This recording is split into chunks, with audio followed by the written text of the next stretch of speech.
Welcome to Decision Vision, a podcast series focusing on critical business decisions. Brought to you by Brady Ware & Company. Brady Ware is a regional, full-service accounting and advisory firm that helps businesses and entrepreneurs make visions a reality.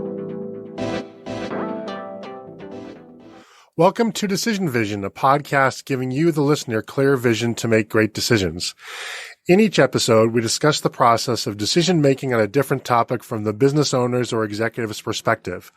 We aren't necessarily telling you what to do, but we can put you in a position to make an informed decision on your own and understand when you might need help along the way. My name is Mike Blake, and I'm your host for today's program. I'm the managing partner of the Strategic Valuation and Advisory Services practice for Brady Ware & Company, a full-service accounting firm based in Dayton, Ohio, with offices in Dayton, Columbus, Ohio, Richmond, Indiana, and Alpharetta, Georgia. The SVAS practice specializes in providing fact-based strategic and risk management advice to clients that are buying, selling, or growing the value of companies and intellectual property. Brady Ware is sponsoring this podcast, which is being recorded in Atlanta per social distancing protocols. If you would like to engage with me on social media with my chart of the day and other content, I'm on LinkedIn as myself and at Unblakeable on Facebook, Twitter, Clubhouse, and Instagram. I also recently launched a new LinkedIn group called Unblakeable's Group That Doesn't Suck, so please join that as well if you would like to engage. If you like this podcast, please subscribe on your favorite podcast aggregator, and please consider leaving a review of the podcast as well. Today's topic is, should I interview my customers? And according to data from Price Intel, most software as a service companies do fewer than 10 customer interviews per month, which is surprising given that most SaaS companies have thousands, if not millions of customers.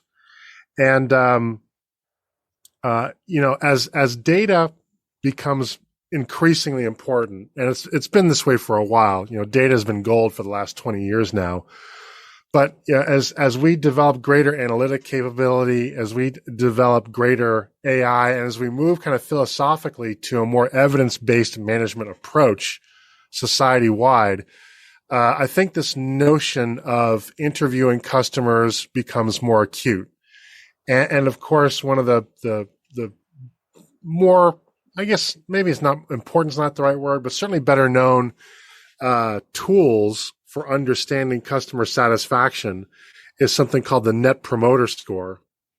And generally, that's best achieved or understood through customer interviews, although I suppose you could do those through online surveys and so forth. But clearly you get richer data when you actually talk to people as opposed to asking them to click on buttons on a website.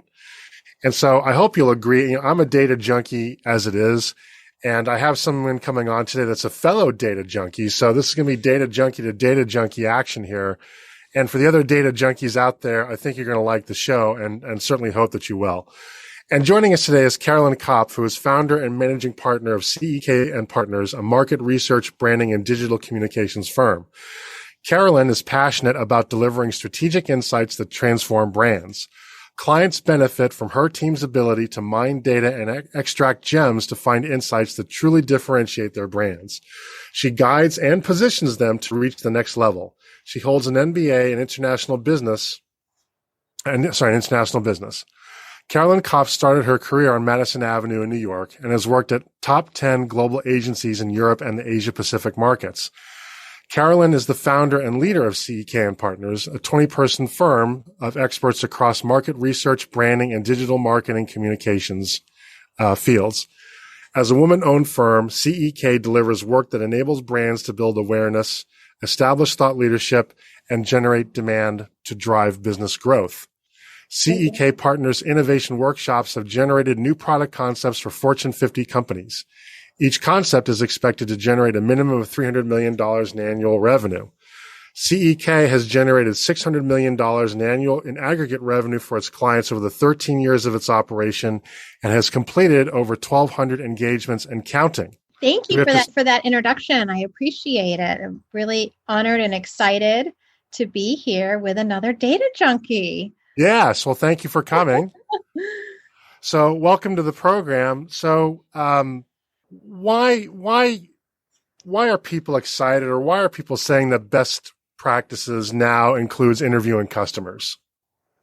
Well, I think really best practices, if we take it higher to what you've said, it's really gathering insights. And there's so many great, wonderful techniques that are effective. And speaking with customers is just one of those techniques. But certainly, whether it's surveys, whether it's online bulletin boards, whether it's focus groups, or whether it's in-depth interviews, there's so many great ways to capture insights about what customers are thinking, how they're behaving, and how that has changed over the past couple of years.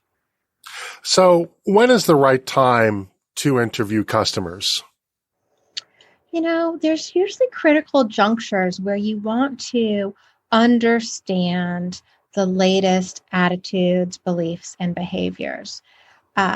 Those critical junctures could be anything from you're getting ready to launch and develop a new product, and you want to understand market viability for a product concept. Well, in that case, you might want to speak with not only customers, but prospective customers who haven't purchased from you before, or even lost customers to understand where that fits in with their needs. So there's, you have a new marketing campaign, you want to understand customer sentiment and be prepared. Anytime you're making an investment and you're going out into the market, you want to make sure that you're informed. So I want to ask you about talking about prospective customers, because one of the big buzzwords around Atlanta with startups, and I know you don't do a ton of work with startups, but you're certainly familiar with what they do. One of the buzzwords around startups is a notion called customer discovery, right? And investors want to know, what conversations have you had with prospective customers? And you do interviews with people for a living. So I'm curious, I think you have unique insight to this. I think when prospective customers are involved, I think there's a predisposition psychologically to want to tell the interviewer what you think they want to hear, right? People want to be positive. There's a natural predisposition maybe to not be entirely honest, but rather be encouraging, right? Because there's no cost to the interviewee of doing so. As an interviewer, how do you cut through that? Is it interviewing technique? Is it structuring the questions correctly? Is it something that has to do with the post-interview data analytics, or is it something that you just sort of have to live with in terms of whether or not prospective customers are willing to be truthful to you and tell you, nah, I don't want to buy it. Your baby's ugly. Get out of here. Because I don't think that happens as often as it does when the actual purchase decision is put in front of them. Yeah, I think that's a really great question and a really strategic one. Thank you for asking that. I think what's really important is stepping back from the actual conversations and thinking through the design of the research. All of our studies are custom designed. So we think through, does a study have to, we call it blind. Should it be blind, where the participant does not know who's sponsoring the study? And that way they're not going to try to please anyone. And that becomes especially important, again, with the design of the study. They've chosen a third-party partner, again, to help be that objective voice. They're not going to, lead the conversation. So there's really those three pieces of an experienced moderator, having a blind study, and then having a third-party moderator. So is best practices that you simply try to interview as many customers as you possibly can? Or is there a way to, do you work out sample sizes using the math that's out there that tell you how many customers you need to interview to get achieve a certain confidence level? Say, I told you, analytics people, you'd be happy with the geekiness here. Do you get that deep? Do you go that deep with something like this, or? You might not be too happy with this answer, but when we do what's called qualitative research and we're having discussions with customers, it's not going to be statistically significant. It will be directional. But certainly we want to understand and think through the sample. So if a customer, if a client wants to speak, to customers, it's important to understand what is the lens that they want to, is it a certain position, a certain title within a department of a company? Is it a certain size of the company? Is it a certain industry segment? What if it's all three of those things? Then all of a sudden it's, okay, well, we want to speak only with manufacturers and a director level or above, and we want to hear from companies across three revenue ranges, less than $1 billion, 1 to 2 billion, and 2 billion plus. I'm just, shooting from the hip here. All of a sudden that determines how many people you need to recruit, right? If there's quotas for a company size, you want to, at a minimum, we recommend 5 and always an odd number. Yep. So it's kind of that tiebreaker, if you will. Yep. So let me ask this, and I have had this conversation before, but I think our listeners will benefit. Why wouldn't you strive for some sort of statistical significance? Is it? I don't want to lead the witness here, so I'm just going to leave that open-ended. Why would you not try for a statistically significant sample? Well, I think part of it is you have to remember that when you have discussions, if it's in-depth interviews or focus groups, you're not having someone answer every question. You're not forcing them, you must answer this question. It's a discussion, and there might be some questions that you skip because someone's not comfortable or they don't have the expertise to answer the question. So you're really, from one conversation to another, you might serve up 10 out of 15 of the questions. And not to mention just the sheer number of people you would have to speak to. Today, we find that we really want to deliver insights faster to meet the demands of our clients, and to move through, hundreds of interviews. It would be very doable, but it's just not necessary. Not to mention, you start to identify themes after you've spoken with 3 to 5 people. So you'll just start to see those same themes, even if you spoke to 20 people. So let's just call it at 5 per segment, if you will. But you could have, 10 segments. And in that case, you might be speaking to 50 people. And I hadn't thought of a point that you just brought up, is that just because you're talking to somebody doesn't mean that they'll answer all the questions, which means that if you wanted to have a statistically significant sample, you have to factor in the fact that not all the questions will be answered, which means your sample size is even greater, which means more expense, more time. Mm-hmm. And as you said, at the end of the day, you may not gain that much more insight from a statistically significant sample. Mm-hmm. Well, we find a lot of time, absolutely, I agree with you. We find that the best, you can complement these discussions with doing quantitative studies. So you might have, 15, 20, 30 in-depth conversations, get some very good directional insights and findings. And depending on how much rigor and how much you're investing in a product launch or a marketing campaign or a rebranding, it might warrant saying, okay, we've got some great directional insights. Let's take those and craft an online survey and get those statistically significant insights with a larger population. So certainly they work hand in hand, depending on the rigor that's needed. So you spoke about a magic number 5, which I find fascinating. I don't do what you do for a living. That's lower than I would have imagined. How do you select the 5? Who are the lucky 5? Well, keep in mind that, we could have 8 segments that we want to speak to, right? So, and 5 within each of those segments. So all of a sudden you've got 40 people that you're speaking with, but the characteristics of the 5. So it could be, much of it is making sure that the people match and get through that filter and qualify to speak with you. So certainly consumer interviews, you're going to find those people faster. But when you start talking about B2B studies, you're working from a much smaller universe. So at that point, really, it's just a matter of who meets the qualifications and the specs of the participant, And are they available within the window of the study? So, when you make that selection, I'm curious about something. I'm kind of going off script here, but I know that it's common to compensate survey participants generally to participate in a survey. Do you find that's also the case with customers? Do you have to budget for customers being willing to talk to you, to being compensated for their time to talk to you about their own experience with you?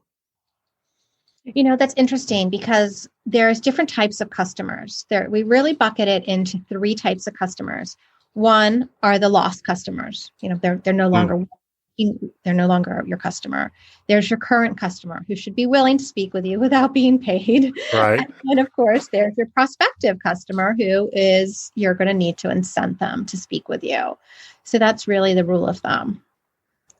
Interesting. And interesting. We hadn't even talked about customers who've left, and how do you do that a lot? And if so, how do you find that? Because there's a saying I'm sure you're familiar with that a happy customer will tell nobody, but an unhappy customer will tell 9,000 people. Mm-hmm. So I wonder, are people who are unhappy actually more willing to participate because they just can't wait to unload on the company that pissed them off, basically? Well, keep in mind, a past customer, especially when we talk about B2B, they may not be unhappy. It could be that the project sponsor changed companies, and so their company went with another vendor or another relationship. It could be that their budgets were cut and they, had to eliminate a partnership and consolidate. So a lost customer in the B2B world may not be unhappy, but rather, when we do speak with lost customers, it's really valuable when you're positioning a brand. Because remember, when you position a brand, you want it to be any positioning that you articulate, you want it to be defendable, ownable, and true.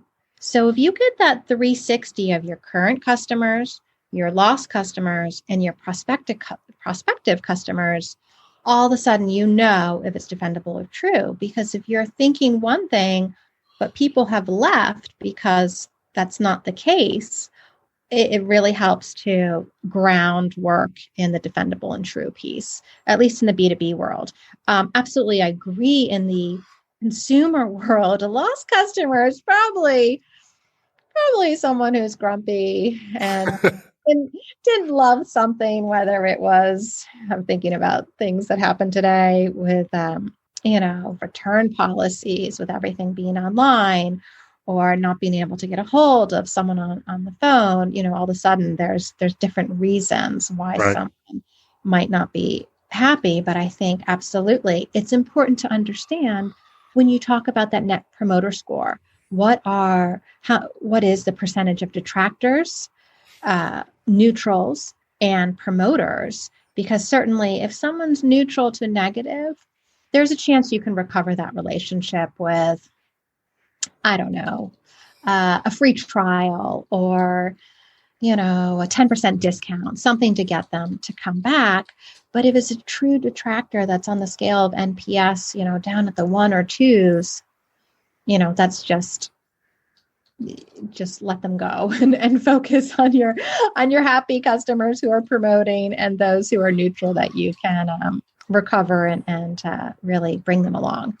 So who should perform the interview? Should it, leaving aside an outside firm for a second, because we'll get to that, but many firms, I'm sure, in-house this process. And if they do, who should do that? Should it be somebody in the marketing department? Should it be somebody on the direct service or provider team in the case of professional services? Maybe a dedicated group entirely whose job it is to interview customers? Who, if it's an internal agent that's going to be doing that, who should that be?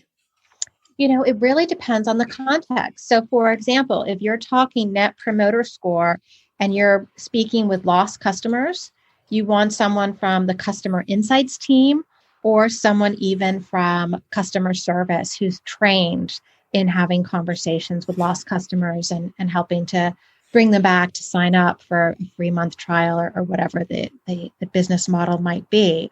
But certainly, many customers have those insight teams. They're going to have the experienced moderators that know how to navigate conversations, know how to navigate tricky situations in a customer-friendly manner.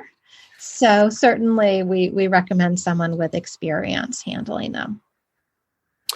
So when is it a good idea to have an outside firm as opposed to the firm itself, the company itself interview the customers?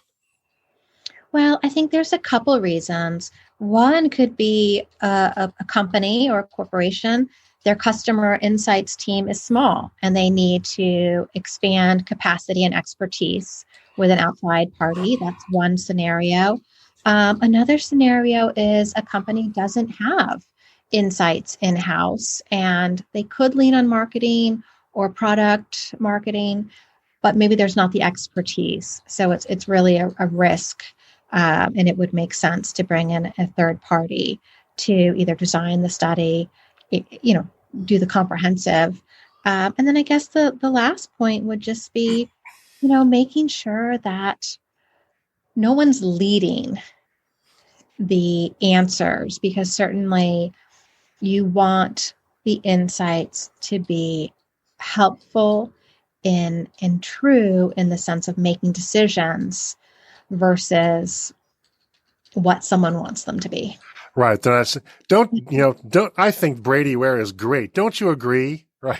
Not exactly an honest interview question, right? I had a great experience with it. So how would you rate it on a scale from 1 to 10? So how much do you love us? Exactly. And right. So all of a sudden, people might not realize they do that. It's just their natural, optimistic, bubbly selves, and it may not be intentional. So it takes out that, to have that experience and that fresh, neutral perspective.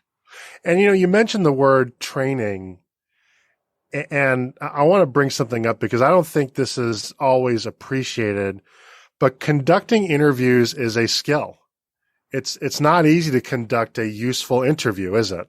You don't just walk up and just do that for the most part, do you? No, you don't. Experienced moderators, it starts with the design of the questions. What is the order of the questions? Certainly you want to make sure that you start out not revealing anything if you're looking to get awareness of a particular topic or a particular brand, and then potentially reveal the sponsor if it's relevant later in the conversation. So it's really that design, not only of the flow, but the actual design of the questions themselves so that they don't lead. Now, what is the benefit of conducting customer interviews versus sending out a survey? Someone might say, well, couldn't that accomplish the same thing faster, more cheaply, more efficient? Why go the extra mile, the extra hassle, the expense for doing the interview? Well, certainly, I think that there's different reasons to do in-depth interviews over a survey. One, the in-depth interviews, you're going to get more rich context. You're having a discussion. You can listen for certain things if you don't hear what you're expecting to hear, or you can probe on topic areas and go deeper into the conversation. So you really can guide the discussion, and each one will be a little bit unique. With a survey, for the most part, you're going to have closed-looped questions, or they're not going to be open-ended, and someone has to choose from 6 answers. And one of those answers could be, I don't want to answer it, or I don't know, or not applicable. So you're really limiting, you're getting very great information, but you're not getting deep context.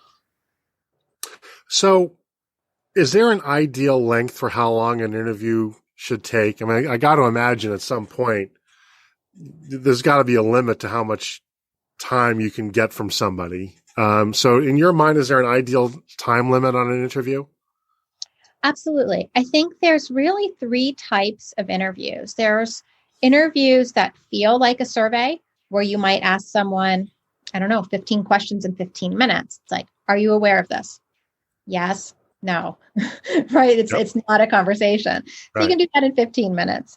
If you want to have a conversation and really go deeper, I would suggest 30 minutes. Potentially you could do 45. It's just going to be harder and more expensive. The 60-minute interviews are really going to be around usability, right? So you want to share something on the screen and get feedback. So there's certainly different techniques that are going to be appropriate for the different amount of time. We find that really a 30-minute in-depth interview, that's a conversation, is a tried and true. If you're doing usability, you're going to want a minimum of 60 minutes. This may be an unfair question, but I'm going to ask it anyway. And that is, what are the most important questions to ask customers? And for the purposes of this question, let's say current customers versus prospects or lost customers. What are the kinds of the most important questions? Or if you want to replace important with common, that's fine too. It really comes back to the learning objective, because remember, each study is going to be custom designed to fulfill the needs and objectives of the client. So if a client is seeking to understand awareness of their organization, you'd start with asking questions around, how familiar are you with the company? Tell me, what are they known for? And you might end the survey with, how are they different, better, or special compared to the competitors? Those are very common questions with awareness and trying to understand how to position or reposition a company within the world. So to me, I think a common application of a customer interview is to gauge customer satisfaction and maybe detect likeliness to become an ex-customer, related to Net Promoter, I guess. Do you think that interviews that are more structured in nature, the yes, no, or rate this 1 to 5 versus unstructured, open-ended, which format of questions do you think works better for that kind of purpose? Or is a mix of the two ideal? It's really a mix of the two. So Okay. You could ask, on a scale from, typically Net Promoter, we do that through a quantitative study. It's an online that comes through, a text message on the phone, an email. But you could ask in a conversation for someone to rate a product attribute on a scale from 0 to 5, 0 to 10, whatever it is, and then ask them, well, why did you rate that a 10? And then they explain their rating. So that's how I would use a mix of questions, and that's both regardless of the type of study you're doing. So I think the advanced class in terms of data analytics, which I candidly I don't know how to do, is analyzing the results of those unstructured answers. So I'm curious, how do you do it? Are there tools that you put together that are like language analysis tools that help you do that? Or, how do you approach kind of those free range answers to try to aggregate them and pull a cohesive story out of them? Yeah, that's a really great question. I have never been asked that. I love that, because unstructured data is hard for some people, right? Data analytics, people work with their Excel sheet, Tableau, these different platforms. But really with unstructured data, we're looking for themes, right? So it's not, you certainly want to compare conversation to conversation to identify themes. Once you identify those themes, you'll pull some verbatims to bring color to the findings document. So a verbatim would be a direct quote from a customer, prospective customer, or lost customer that represents the overall story that's been heard, for sure. So I'd love it. Give me an example of when a client of yours maybe they hired you to find out something from, could be current customers, prospects, ex-customers, doesn't matter.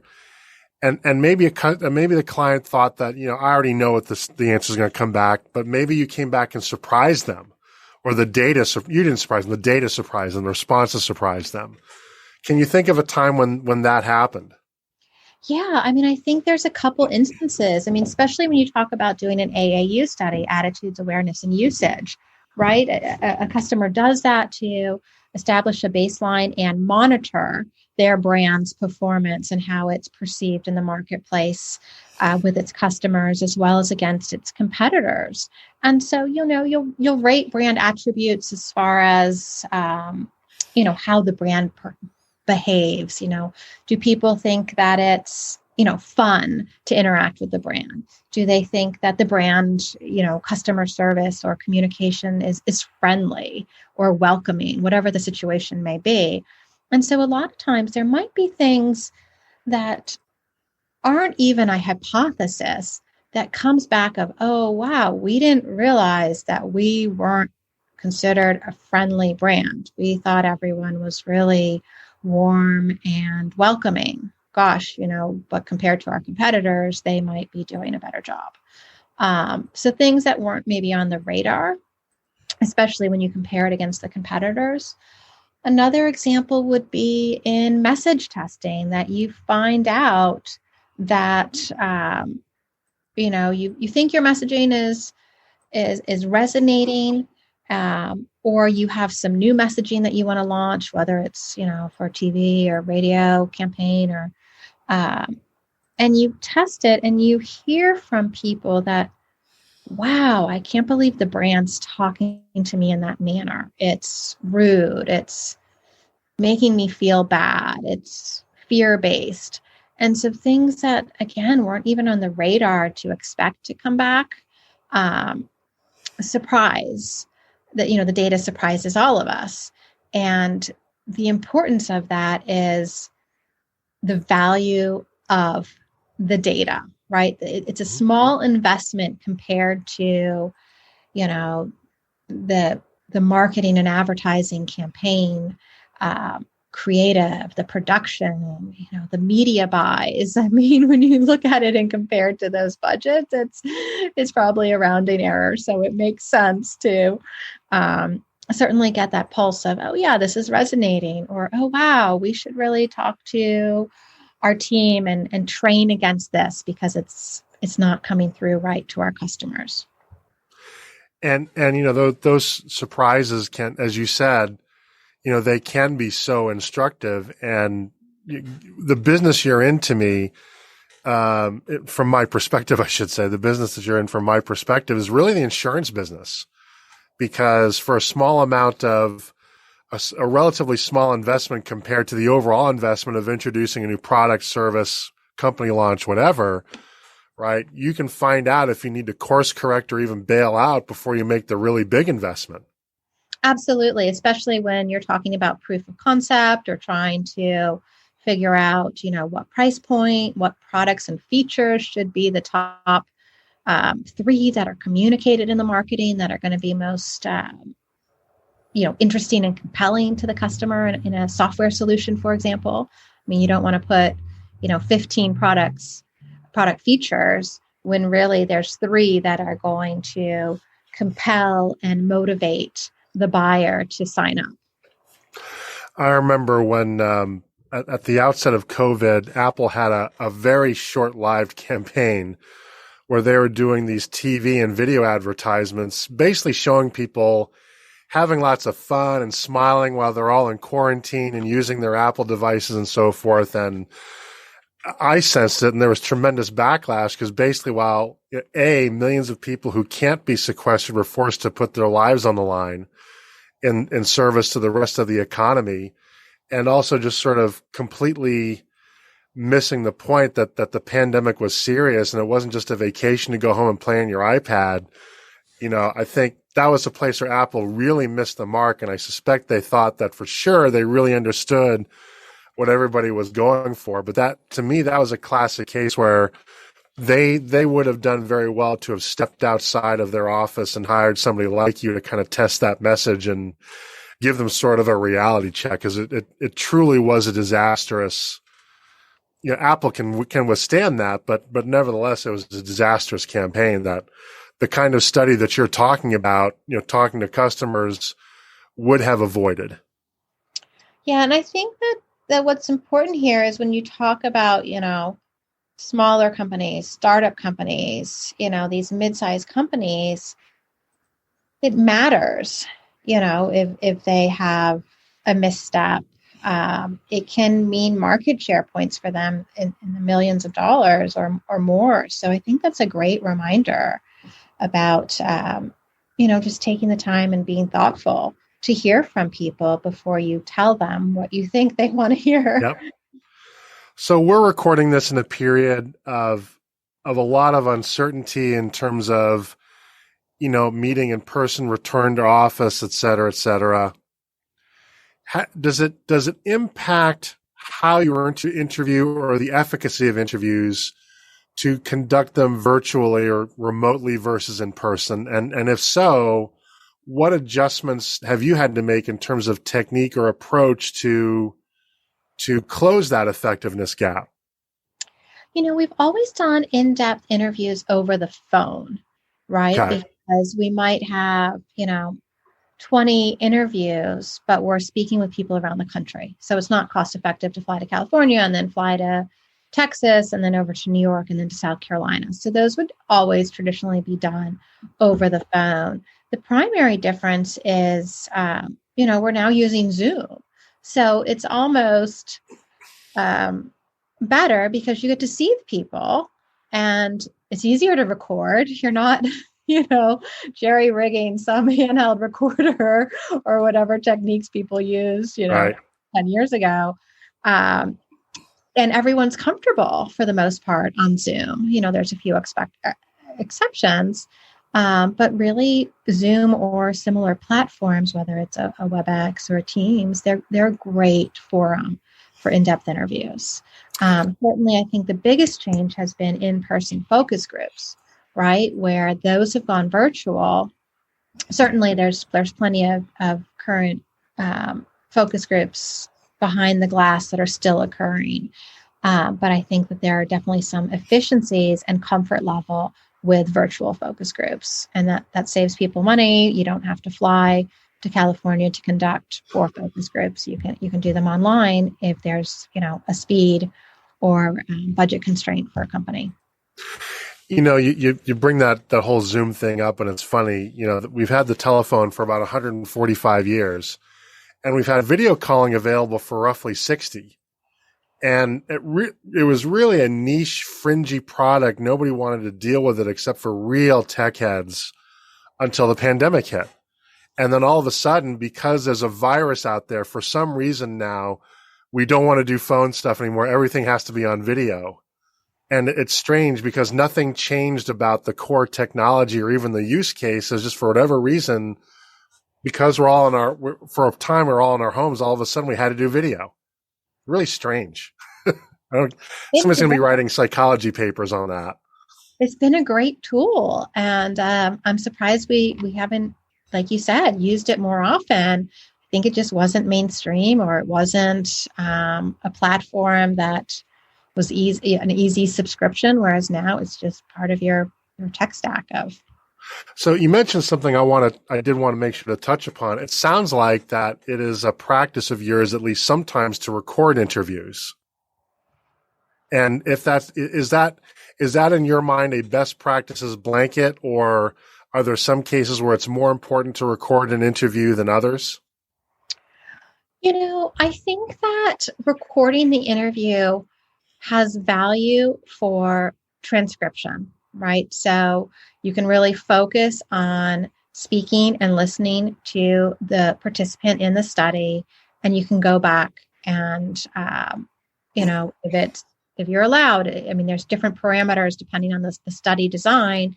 You can go back and, cut a video if it's a Zoom and show a minute clip of, 10 customers, what they said, depending on if it's, the parameters. Again, sometimes it's confidential and it's blind and people aren't supposed to know who's participating. But again, there is that opportunity at the right design, but there's also the opportunity to transcribe the interview so you have those notes so that you can pull the verbatims. I mean, you can certainly try to type as fast as you can to get those verbatims, and that's certainly possible. But relying on the videos is just a great, again, to use your word, insurance policy that you have the notes and all the information to do the analysis. And I'm guessing, I know some attorneys feel this way when they take depositions, that being able to capture the body language can sometimes be very material to what you glean from that interview. Certainly. I mean, we're not putting anyone under the spotlight where we're grilling them. No, I understand. You're not waterboarding anybody, but nevertheless, I mean, you can ask a question that may make somebody feel uncomfortable or more comfortable. And, but I'm only speculating, whether it's a deposition or a conversation, right? Body language is meaningful. Yeah. And I think that is interesting, but that's not the core of the in-depth interviews. But you don't make like a little note saying, well, this person shifted in their seat a little bit or looked flustered on interview question number 9. No. All right. I think it'll come through if someone hems and haws, and most people will say, you know what, I just don't have the expertise to talk about that particular question. And it's very different with the in-depth interviews. It might be different with a focus group where you're asking someone, what do you think about this package design? And they're, trying for all their might to rip something open and, jabbing at it with scissors. All of a sudden, someone's body language of, gosh, they can't open this package. It's not designed or consumer friendly. That absolutely matters. And there's certainly in-depth interviews that may be more ethnographic in nature, where you can send someone a product and say, all right, I want you to work with this product and use the product, and then we're going to have a conversation around it. And at that point, they may share the product, and that's where body language would be important for sure. So I think you make a very good point. And again, it just comes down to what you're trying to learn. And is it conversation? Is it an ethnographic where you're really trying to learn how someone uses something in their home or office? So many variables. I'm talking with Carolyn Kopf, and the topic is, should I interview my customers? A couple of questions I wanted to get through here, make sure that we cover. One is there any value to interviewing a customer more than once? Maybe not in the same study, but maybe come back to that same customer a year later, 2 years later. Is there maybe influences? I don't know. I'm sort of spitballing. You're the expert. I'm not. But I'm speculating that there could be a case in which interviewing the same customer over time might yield interesting sort of quasi time series data. Or is that just not a thing?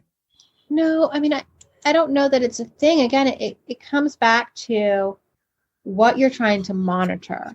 So if you're doing an online study where you're establishing a baseline on perceptions of a certain brand, of course, you're going to want to redo that study in a year or 18 months or 2 years. You may not send it to the exact same body of people. There might be some overlap, but certainly you start to see how perceptions change. Also, when you talk about, the NPS surveys, again, it's more that you're repeating to your customer base, right? Of, okay, it's been 6 months since they received this appliance and they've installed it and used it. And, we asked them how everything was going, how the delivery experience was, a week after they received it. But now we want to go back and ask them how the experience is with the product. The same with the software, right? So, how was it to sign up? Was it easy to sign up and implement the software? You might ask them that. And then 6 months later, how happy are you with the software now that you've been using it for 6 months? So absolutely, there's reasons to do follow-up, whether it's monitoring perceptions or following up with an appropriate series of questions as they get more familiar with your product or solution. Carolyn, this has been a great conversation. I want to be respectful of your time. There are probably questions that somebody wished we would have covered, or maybe would have wished we spent more time on going into more detail. If somebody has a question about interviewing customers, can they contact you to follow up? And if so, what's the best way to do that? Absolutely. I think the easiest way to find us and all of our contact information is online at our website, which is CEKpartners.com. So you'll find all our social handles there, as well as a contact form and a phone number. That's going to wrap it up for today's program. I'd like to thank Carolyn Kopf so much for sharing her expertise with us. We'll be exploring a new topic each week, so please tune in so that when you're faced with your next business decision, you have clear vision when making it. If you enjoy these podcasts, please consider leaving a review with your favorite podcast aggregator. It helps people find us so that we can help them. If you would like to engage with me on social media with my chart of the day and other content, I'm on LinkedIn as myself and at Unblakeable on Facebook, Twitter, Clubhouse, and Instagram. Also, check out my new LinkedIn group called Unblakeable's Group That Doesn't Suck. Once again, this is Mike Blake. Our sponsor is Brady Ware & Company, and this has been the Decision Vision Podcast.